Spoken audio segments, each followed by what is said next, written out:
Yuxuda donuz görmək nə deməkdir? Çoxunuz, yəqin, bu yuxunu görəndə biraz narahat olursunuz və ağlınızdan keçir. Görəsən, bu, mənim üçün nə deməkdir? İndi gəlin, bu simvolun arxasında nələr gizləndiyini birlikdə kəşf edək. Ümumiyyətlə, yuxuda donuz görmək ənənəvi olaraq haram, nəfs, acgözlük və insanın daha təmiz, mənəvi həyata ehtiyacı kimi yozulur. Bu yuxu, bəzən insanı öz daxili aləmində nə isə çirkli və ya narahat olduğunu hiss etməsi ilə bağlı ola bilər. Bəlkə də, son vaxtlar özünüzlə və ya ətrafınızdakı insanlarla münasibətlərinizdə müəyyən narahatlıqlar yaranıb və bu, yuxunuza təsir edib. Əgər yuxuda gördüyünüz donuz təmiz və sakitdirsə, bu çox zaman daxili sakitliyə can atmaq, keçici zövqlərdən uzaqlaşmaq və özünü daha yaxşı idarə etmək istəyinizlə əlaqələndirilir. Bəzən insan, həyatında hər şeyin stabilləşdiyini və daha dərin mənəvi axtarışa ehtiyac duyduğunu bu cür yuxular vasitəsilə hiss edir. Amma donuz çirkli, qəzəbli və ya sizə hücum edirsə, bu fərqli mesaj verir.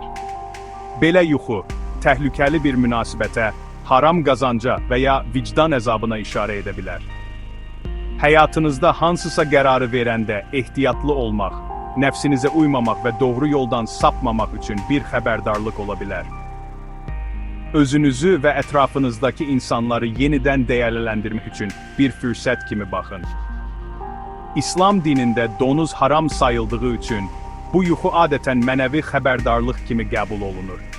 Bəzən bu cür yuxular insanın həyatında təmizlənməli, düzəldilməli, hansısa bir şey olduğu barədə mesaj verir. Carl Jung isə fərqli yanaşır. O donuzu insanın kölgə tərəfi, yəni nəzarətsiz istəkləri və bastırılmış hissləri ilə əlaqələndirir. Yəni, bəlkə də dərinlərdə gizlətdiyiniz bir davranış və ya hiss bu şəkildə yuxunuza sızır. Nəticə budur. Bəlkə də gördüyünüz bu donuz yuxusu sizə həyatınızda bəzi münasibət və davranışlara yenidən baxmaq, daxili balansınızı tapmaq üçün bir çağırışdır. Sualı sizə yönəldirəm. Siz bu yuxunu necə yozursunuz? Rəylərdə fikrinizi yazmağı unutmayın. Daha çox yuxu yozumu üçün Burclar Az saytını izləyin.